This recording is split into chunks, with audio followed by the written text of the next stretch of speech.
예, 오늘부터 저희들이 이제 2주간 특별 새벽 기도회를 우리가 진행을 하게 되는데, 우리 받으신 그 강의안을 한번 보시면, 오늘은 아무래도 이제 첫날이기 때문에 우리가 서론적인 몇 가지를 좀 살펴 이제 보려고 합니다.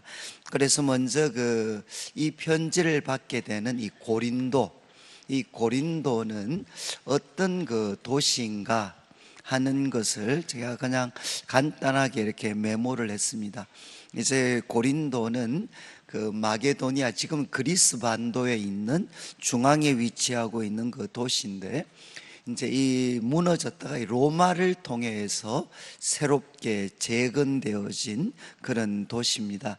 그래서 이제 그리스 동서, 이 참 나중에 한번 지도를 보시면 이 그리스는 이렇게 오늘날 꼭 파나마 운하처럼 지나가는 곳처럼 갑자기 이렇게 쭉 오다가 굉장히 이 반도가 폭이 좁아집니다. 그래서 동쪽에도 이제 항구가 있고 서쪽에도 항구가 있는 아주 독특한 지리적인 위치를 갖고 있습니다.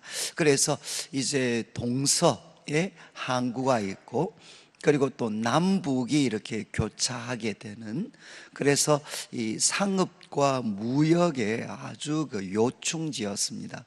그래서 경제적인 부분으로 보면 바로 얼마 떨어지지 않은 곳에 있는 고대 아테네, 그러니까 고대인들에게는 철학에 있어서 하나의 고향과 같은 이 아테네보다도 더 번창했던 도시가 이 고린도였습니다. 고린도.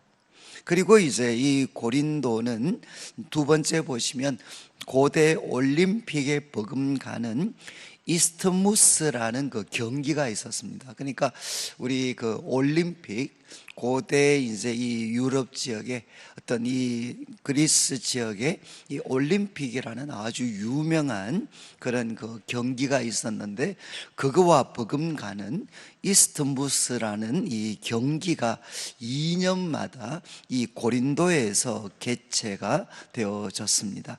그러니까 참 수많은 관광객들로 넘쳐났던 도시였고, 그리고 이제 고린도는 이 넉넉한 자원도 갖고 있었고, 또 앞에서 말씀드린 것처럼 로마를 통해 이렇게 개발이 되었기 때문에 안정된 로마의 정치 체제를 이렇게 갖고 있었습니다. 그러니까 정치적으로도 아주 안정이 됐습니다. 그러다 보니까 또 이제 이 교통과 또 무역의 중심지였으니까 계속해서 이제 새로운 정착민들, 특별히 아주 도전적인, 그러니까 돈을 벌고 새로운 미래를 이렇게 꿈꾸는 이런 새로운 정착민들이 이렇게 넘쳐났던 그런 도시였습니다. 그러니까 이제 이 아테네는 엄청난 이 경제적 풍요, 그러니까 굉장히 경제적으로 풍요한 그런 도시였습니다. 그리고 이제 이것과 맞물려서 이제 고린도는 이렇게 우상 숭배, 그리고 이제 엄란한, 그러니까 이 고대 이제 신 중에 하나였던 아프로디테의 신전이 있었고, 그리고 그것을 포함한 아주 다수의 신전들이 이제 이 고린도에 있었습니다. 그런데 이제 고대에는 이 신전에는 언제나 이렇게 딸려 있는, 소위 막 이렇게 뭐라고 할까, 이제 좀 신전에 고용되어 있는 그런 여인들이 있었습니다. 왜냐하면 이제 신전에 축제가 끝나고 나면 언제나 이제 그 뒤에는 이렇게 성적인 향연이 벌어졌기 때문에 이제 신전에는 고용되어 있는 많은 그런 여인들이 있었습니다. 그래서 이제 고린도 소녀, 이렇게 이제 표현이 되면 마치 이제 이것이 몸 파는 여인으로 이렇게 여겨질 만큼 이 고린도는 아주 이렇게 문란한 그런 도시였습니다. 그리고 이제 지금 이 고린도 전설을 살피면서 아마 계속 이렇게 나타날 텐데, 이 고린도의 도시 정서는 아주 아까 앞에서 말씀드린 것처럼 이 자기 성취, 새로운 정착민들도 많고 또 새롭게 돈을 벌 수 있는 많은 기회들이 있었기 때문에 이 자기 성취에 모든 이렇게 많은 사람들이 이제 거기를 향해 집중을 하고, 같은 말인데 이제 성공을 위한 그런 경쟁, 이런 것들이 이 고린도에 사는 사람들에게는 아주 강하였습니다. 그리고 이제 그러다 보니까 또 바로 곁에 아테네가 있었기 때문에 지혜와 지식을 아주 자랑하는, 그게 성공에 대한 이야기든 철학에 대한 지식이든 지혜와 지식을 자랑하고, 그리고 이제 또 우리가 어떤 그 그리스 철학을 살펴보면 나타나지만 자유의 이름으로 아주 이 방탕한 삶을 이렇게 살았던, 또 그것을 이렇게 아주 미화시켰던 도시가 이 고린도라는 이 도시였습니다. 아마 이런 부분들은 우리가 내용을 살피면서 좀 더 말씀을 드릴 것 같고, 그 다음에 이제 사도 바울의 고린도 방문과 그의 사역은 사도행전 18장에 이렇게 자세하게 나타나 있습니다. 그래서 2차 전도여행입니다. 사도 바울은 3번에 걸쳐서 선교 여행을 했는데, 2번째 선교 여행 중에 이 고린도를 방문을 했고, 이제 고린도 교회는 세워지게 됩니다. 그런데 이제 이 고린도에서 사도 바울은 1년 6개월을 머물게 됩니다. 1년 6개월. 1년 6개월을 머물면서 하나님의 말씀을 가르쳤습니다. 그리고 이제 1년 반 후에 바울은 떠나게 되고, 그곳에 이제 누가 찾아오는가 하면 아볼로라는 분이 이제 이 고린도에서 이제 사도 바울을 이어서 사역을 하게 됩니다.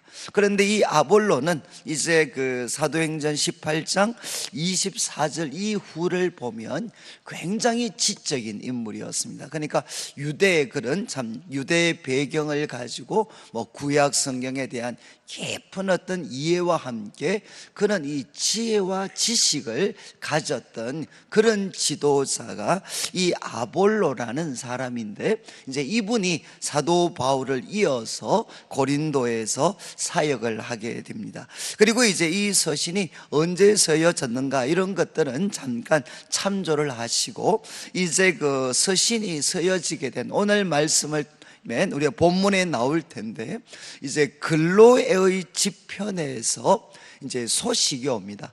근로에라는 사람의 그 집에 있는 아마 사람들로부터 이제 사도 바울을 방문하게 되고, 그들이 와서 이제 고린도 교회 여러 소식들을 전해주게 됩니다. 그래서 근로의 집 그 사람들로부터 소식을 듣고, 이제 그 소식에 대해서 사도 바울이 이제 편지, 이렇게 쓰는 내용들이 이제 1장부터 6장까지 펼쳐지게 되는데, 이제 1장부터 4장까지는 교회 분열에 대한 이야기를 다루게 되고, 그리고 이제 5장은 소위 근친상간입니다. 성도들 안에 이런 문제가 있었는데 그 문제에 대해서 사도 바울이 답변을 하고, 그 다음에 성도들 간에 여러 가지 아마 그런 그 송사들, 문제들이 생겨서 그 문제를 세상 법정에 끌고 가는 내용들이 나옵니다. 그 내용에 대해서 사도 바울이 답변을 하고, 그리고 이제 이 고린도라는 지역, 그 영향 때문에 성도들도 일반적인 이 성적인 부도덕함에 빠져 있었는데, 그 문제에 대해서 이제 사도 바울이 교훈을 주게 됩니다. 그런데 이 근로의 지편에서 온 소식뿐만 아니라 그 이전에도 이제 고린도 성도들이 아마 사도 바울에게 여러 질문을 담아가지고 편지를 이렇게 보냈습니다. 그래서 그 편지 속에 담겨져 있는 그런 질문들, 특별히 우리 결혼과 관련해서 부부 관계는 어떻게 해야 되고, 또 우상 제물은 어떻게 해야 되고, 그리고 이제 그 당시에 예배를 드릴 때 머리를 덮는 여인들은 머리 덮개를 써야 되나 말아야 되나, 또 성찬식은 어떻게 해야 되고, 그리고 또 같이 예배를 드릴 때 이런 영적인 은사, 신령한 은사들이 나타나게 되면 그 은사들을 어떻게 사용해야 되느냐, 그리고 나아가서 부활에 대해서 그들이 잘못 이해하고 있을 때 또 부활에 대한 교훈, 헌금에 대한 교훈, 이런 교훈으로 쭉 이렇게 이어지게 됩니다. 그래서 이제 이 고린도 전서는 대부분 이런 내용을 좀 다룬다라는 것을 염두에 두시고 이제 오늘 본문을 한번 보시면 좋겠습니다. 1장 1절부터 3절까지는 인사말입니다. 그리고 이제 3절부터 시작을 해서 9절까지 말씀은 바울이 고린도 교회 성도들에 대해서 감사하는 내용이고, 그리고 10절부터 시작을 해서 17절까지는 사도 바울이 글로에의 집현 사람들로부터 들었던 이제 슬픈 소식이죠. 교회 분열에 대한 슬픈 소식을 우리가 듣고 거기에 대한 이제 사도 바울의 그 반응이 17절까지 내용에 기록이 되어져 있습니다. 그래서 1절 말씀을 보시면 편지를 쓸 때 언제나 보내는 사람을 제일 먼저 밝힙니다. 그래서 사도 바울 자신을 밝히는데 가장 이제 그 특징적인 표현은 자기는 그리스도 예수의 사도라는 것입니다. 하나님의 뜻을 따라 그리스도 예수의 사도로 부르심을 받은 바울, 사도 바울과 형제 소서대네는 아주 엄격하게 구분하고 있죠. 그리스도의 사도 바울, 그리고 형제 소서대네. 자기는 누구인고 하면 그리스도 예수의 사도라는 것입니다. 그런데 이 사도라는 말은 여러분들이 아시겠지만 이 헬라어로 뜻이 뭔가 하면 보냄을 받은 자입니다. 보냄을 받은 자. 그러니까 그리스도 예수로부터 보냄을 받은 자 바울이다, 이렇게 자기를 소개합니다. 그러니까 이 말 속에, 이 말을 통해 바울이 가장 강조하는 것은 뭔가 하면 자기가 지금 이 편지를 쓰는 것이 자기 개인의 뜻이 아니라 그리스도께서 맡기신 임무를 수행하는 것이다.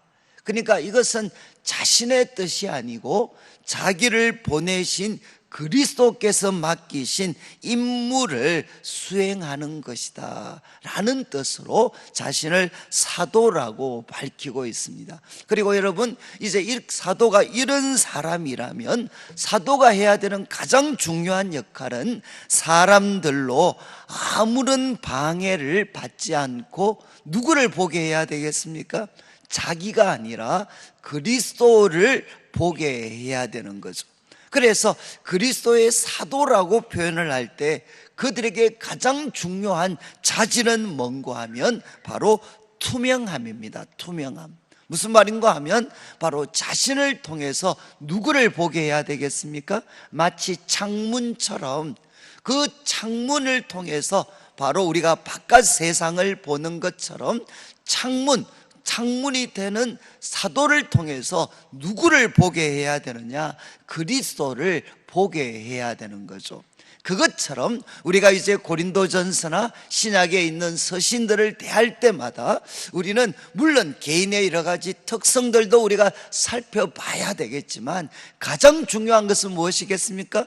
그들이 비춰주고 있는 그리스도를 우리가 볼 수 있어야 된다는 겁니다. 그러니까 우리가 고린도전서를 살피면서도 누구의 음성을 들어야 되느냐, 누구를 만나야 되느냐, 바로 사도 바울이 비추어 주고 있는 그리스도를 우리가 만나야 된다는 겁니다.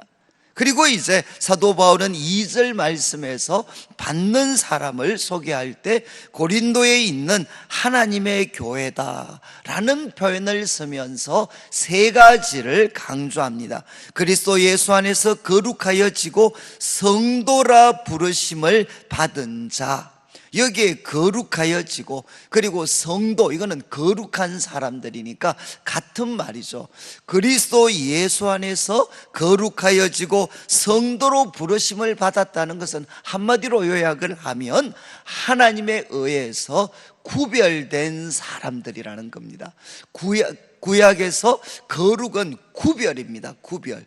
똑같은 그릇이지만 성전에 사용되기 위해서 거기에 기름을 부으면 그것은 거룩한 그릇이 됩니다. 그것처럼 우리 성도들은 누군가 하면 하나님에 의해서 구별된 사람들이다. 나는 누구인가? 하나님에 의해서 구별된 사람이죠.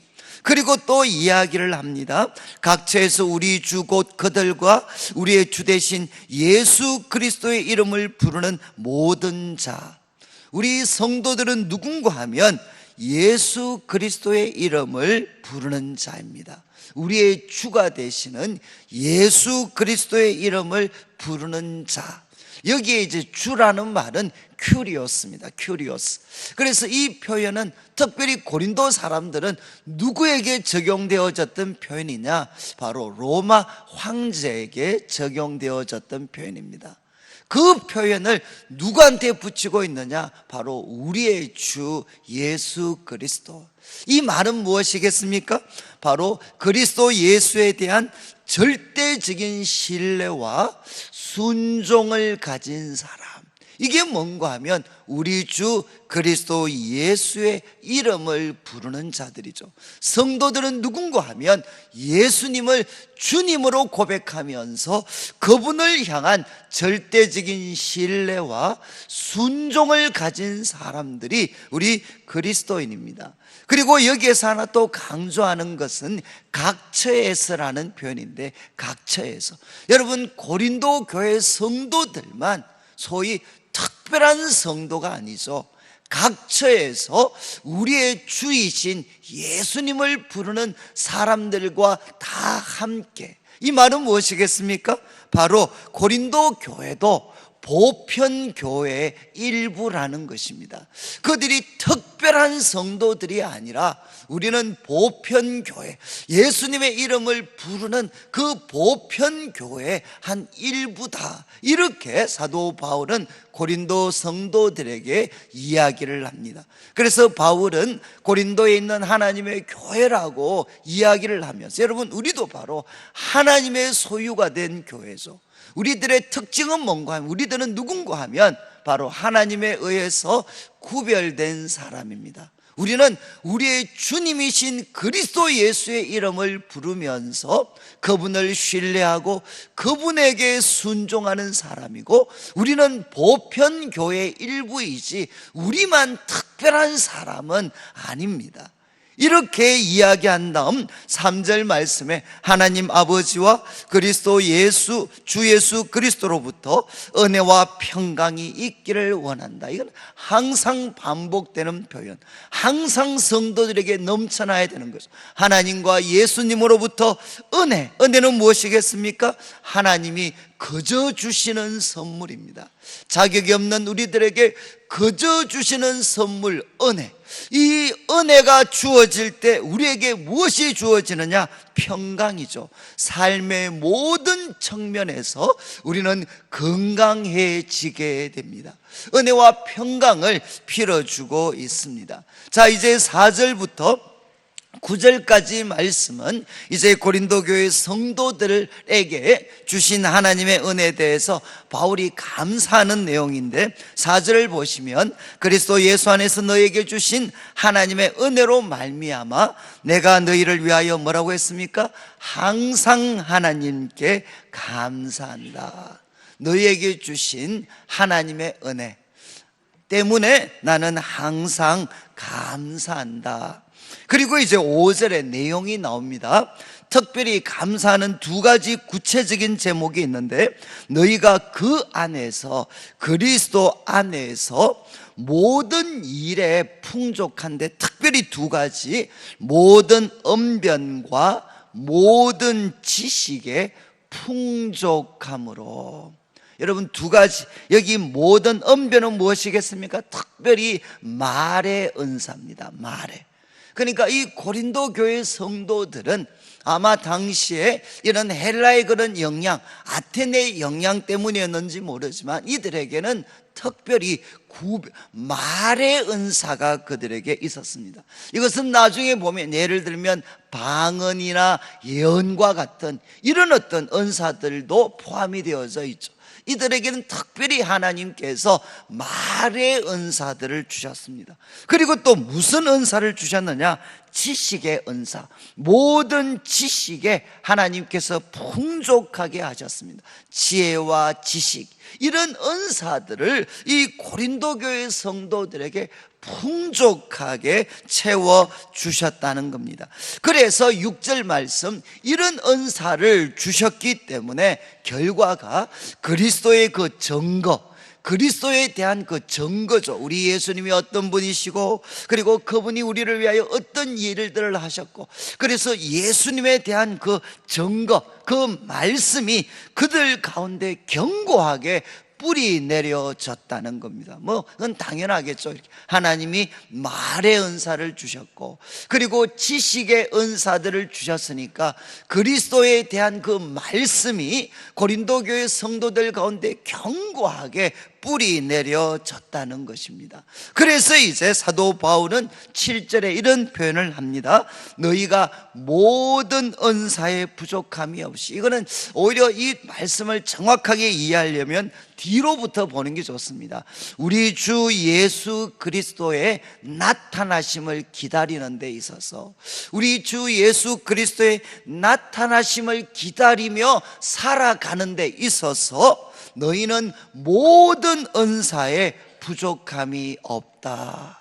지금 너희는 우리 주 예수 그리스도가 나타나심을 고대하며 살아가고 있는데 거기에 필요한 은사가 부족한 게 없다는 거예요. 모든 은사에 부족함이 없다. 이렇게 사도 바울은 고백을 합니다. 그런데 참 이 표현, 그러니까 5절, 4절부터 이 7절까지 말씀이 참 이렇게 특별한 것은 여기에 언급된 두 가지, 그러니까 말의 은사와 지식의 은사는 우리가 좀 있으면 살펴보겠지만 고린도 교회를 결국 갈라지게 하고 싸우게 하는데 가장 큰 역할을 했던 은사가 이 두 가지입니다. 지식의 은사, 그리고 말의 은사. 이 은사 때문에 고린도 교회는 많은 다툼과 그리고 또 이제 충돌들이 그 교회 가운데 있었습니다. 그러니까 교회를 시끄럽게 하는데 가장 많이 사용되어진 은사가 이 말의 은사와 지식의 은사였는데, 그리고 바울은 누구보다도 이것을 잘 알고 있음에도 불구하고 이것을 인해서 하나님 앞에 감사하고 있다는 거죠. 어떻게 이런 긍정적인 생각을 할 수 있었겠는가? 이런 질문을 가질 수밖에 없습니다. 이 질문에 대한 답변이 바로 8절과 9절입니다. 8절 말씀에 바로 주께서 너희를 우리 주 예수 그리스도의 날에 책망할 것이 없는 자로 뭐라고 했습니까?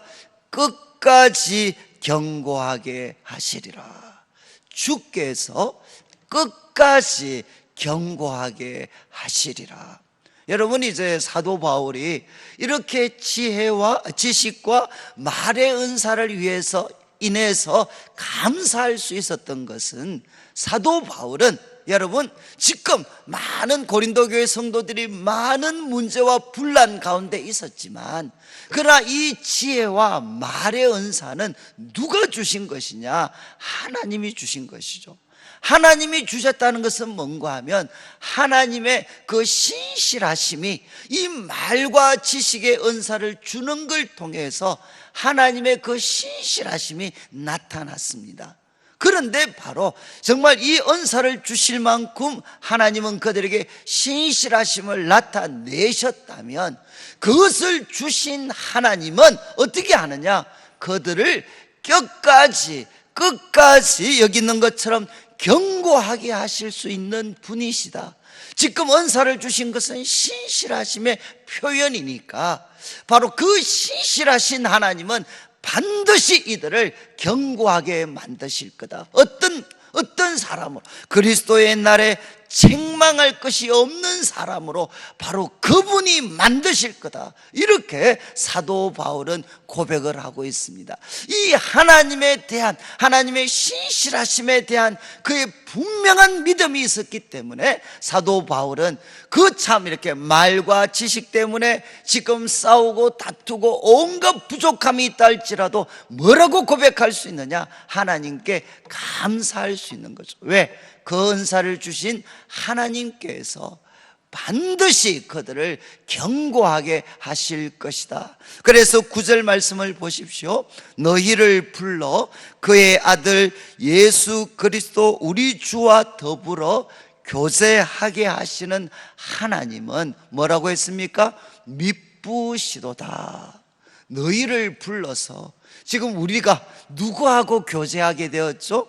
그리스도 예수 우리 주님과 교제하게 하나님이 만드셨는데, 우리가 누구라 할지라도 그리스도 예수 우리 주와 교제하게 되면 어떻게 되느냐? 그리스도의 날에 책망할 것이 없는 사람으로 우리가 교제하게 된 그 그리스도 예수께서 우리를 바꾸어 놓으신다는 겁니다. 그러니까 그런 만남, 그런 사랑의 만남을 허락해 주신 하나님은 너무나도 미쁘신 분이시라는 겁니다. 여러분, 우리가 부족하지만, 그리고 세상이 악하고 공동체도 부족하지만, 누가 더 크고 지혜롭고 신실하시고 사랑이 넘치는가? 바로 우리 주 예수님이 바로 그런 분이시라는 겁니다. 아무리 우리가 부족해도 우리가 이제 교제하게 된 그 예수님은 우리를 어떻게 하느냐? 그리스도의 날에 책망할 것이 없는 사람으로 우리를 능히 바꾸어 놓으실 수 있는 그분이시다. 그리스도시다. 그리고 그런 그리스도와 우리가 교제할 수 있도록 만들어주신 하나님은 얼마나 신실하신 분이시냐. 그래서 하나님의 그 위대하심, 그리스도의 그 위대하심 속에서 사람의 연약함과 부족함은 다 힘을 잃어버리게 됩니다. 그분이 바로 이루실 것이기 때문에 고린도 교회가 부족한 가운데 있지만 그러나 바울은 하나님 앞에 감사할 수 있는 거죠. 저는 아마 우리 성도님들께서 요번 이제 고린도 이 전서 말씀 나누면서 8절 9절을 이렇게 좀 붙잡고 기도하시면 좋을 것 같습니다. 정말 우리 주 예수 그리스도의 날까지 책망할 것이 없는 사람으로 주께서 너희를 끝까지 견고하게 하시리라. 주께서 끝까지 하나님 저를 견고하게 하실 것 믿습니다. 그리고 하나님 저를 불러서 그리스도 예수 우리 주와 더불어 교제하게 하신 하나님은 너무나도 믿을 만한 분이십니다. 그리고 이제 10절부터 17절까지 말씀은 10절을 보시죠. 그 형제들아 우리 주 예수 그리스도의 이름으로 권하는데 모두가 같은 말을 하고 분쟁이 없이 같은 마음 같은 뜻으로 온전히 합해라. 이렇게 말하는 이유는 11절 글로에의 지편으로 너희에게 대한 말이 들렸는데 너희 가운데 분쟁이 있다는 것이다. 그런데 그 분쟁은 결국 누구 때문에 생긴 것이죠? 지도자들 때문에 생긴 겁니다. 그러니까 나는 바울에게 속했다.